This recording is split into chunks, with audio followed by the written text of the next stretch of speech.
নমস্কার, আজকের রেসিপি পনির রোল। চলুন তাহলে শুরু করা যাক। প্রথমে নিয়েছি 2 চামচ টক দই, তাতে দেবো ব্ল্যাক পেপার, গরম মশলা, জিরে গুঁড়ো, কাশ্মীরি লঙ্কার গুঁড়ো, আদা রসুন বাটা আর লেবুর রস। ভালো করে মিক্স করে পনিরটা দিয়ে লাস্টে অ্যাড করব নুন।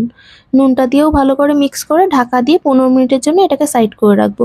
কিছু সবজি কেটে নেবো, যার ভেতরে রয়েছে ক্যাপসিকাম, পেঁয়াজ আর টমেটো। সব কিছু সরু সরু করে কেটে নেবো। কাটা হয়ে গেলে কড়াইতে তেল দিয়ে পনিরটা প্রথমে ভেজে নেবো, তারপরে সবজিগুলো দিয়ে সবজিগুলোকেও ভালো করে ভেজে এটাকে সাইড করে রাখবো।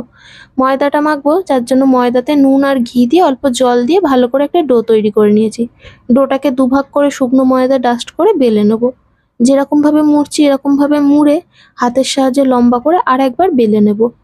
বেলা হয়ে গেলে কড়াইতে তেল দিয়ে ভালো করে ভেজে নেবো।